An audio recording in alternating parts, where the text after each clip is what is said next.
What's up guys, Walker Buck here. Today I'm back with another video and I'm here to talk about the Los Angeles Clippers and the problem that they are having right now and how they could potentially be even worse than what they were this year. Before to start the video, you already know it's going to be a banger, so make sure to drop a like on the video. Comment down below any new video ideas I should do. Don't forget to subscribe to the channel.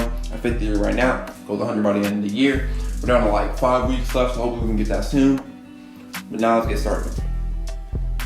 So first, in the NBA draft, they added Daniel Oturu and Reggie Perry, which they were okay. They both provide inside presence, which could help. And then they also acquired Luke Kennard in a 3-team trade that required them trading Landry Shamet, which I like to trade because Luke Kennard can shoot almost as good as Shamet, not as good as Shamet is an elite 3-point shooter. Kennard can shoot really well, but he's able to create a shot better. He is a worse defender than Shamet though, which is going to be an issue, but they'll try to make it work. And then when free agency comes, you have key free agents like Montrezl Harrell, Marcus Morris, and JaMychal Green. What do? You let Montrezl Harrell walk because of all the issues you had before. You already know what happened. Second round exit. Everyone started getting mad at Paul George in the front office organization. You had Doc Rivers dip you. Now you're going to have to rely on Tyronn Lue, which you signed for a 5-year deal, which is questionable because you really need Kawhi and Paul George. They could leave in a year. That'll leave you stuck with a 4-year deal of Tyronn Lue. That'd be way too awful. And then you lose Montrezl Harrell to go to the team who just won the chip. You let Montrezl Harrell walk to the Los Angeles Lakers, your rival. So that leaves one of your big 6 man. And then you have JaMychal Green, a really key role player. You let him walk. 2 years, $15 million, dip your team for Denver. That is really tough. So what do you decide to do? You decide to pay Marcus Morris 4 years, $64 million. That is an awful contract. Yes, I get Marcus Morris as a decent player. Averaged 16.7 points and 5 boards a game. Those were mostly with the New York Knicks, who were a tanking team. He only looks good because he played with a tanking team. Of course, he was going to average 19.6 points per game with the Knicks. With y'all, he only averaged 10.4 points and 4.1 rebounds.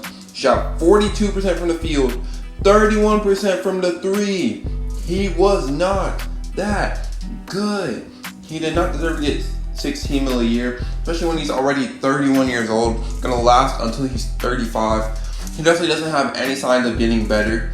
His playoff stint wasn't that much better, even though he was one of the only guys who could consistently hit a shot on the Clippers in the playoffs. He was not that good and did not deserve to get that contract. I get you had to overpay so no one else could snag him, but that's just a bad contract.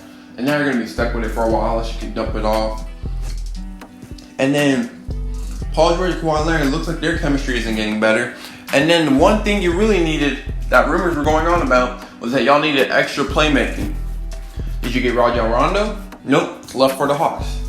Did you get Elfrid Payton? Nope, he resigned with the Knicks. Did you get any sort of point guard? Nope, not at all.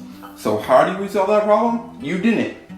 Now you're thinking about trading for Terry Rozier, who is a good guard, but what assets do you have to give him? It's not going to be interesting in Daniel Oturu when they already have Vernon Carey, Nick Richards, or Reggie Perry. This is just not going good for the Clippers. They can honestly do much worse than they did this year, especially when you're going to have guys like Patrick Beverley. He's probably going to get worse as he's 32. You got Lou Williams going to get worse as he's 33. Patrick Patterson's 31. Joakim Noah's 35. You got Reggie Jackson who's 30. Paul George who's 30. Kawhi Leonard who's basically 30. And even Reggie Jackson hasn't even resigned yet. He could be gone real quick soon too. And don't forget what y'all gave up for Paul George. Shai Gilgeous-Alexander, a blooming star. Danilo Gallinari, a really good forward. And all those first round picks.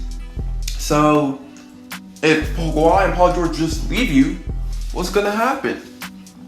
Oh, looks like y'all going to have no future with no chance of winning.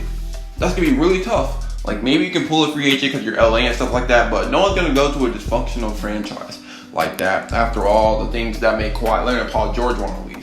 At least with Toronto, he only left because Toronto wasn't a really good living place. Y'all were actually a dysfunctional franchise. That's tough. It made Kawhi miss Toronto so much more.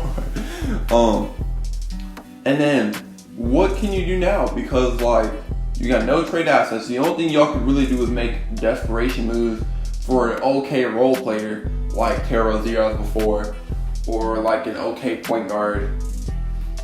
Because y'all really have no other choice. Because now you're gonna have a Ivica Zubac starting, but your backup center is not gonna be no 6-man of the year candidate. It's gonna be a 35-year-old, or it's gonna be a rookie, or it's gonna be a second-year rookie who barely gets any playing time. Either way, the Clippers are screwed. What do you guys think of this video? If you enjoyed, make sure to drop a like on the video, comment down below any new video ideas, and don't forget to subscribe to the channel. Peace out, guys.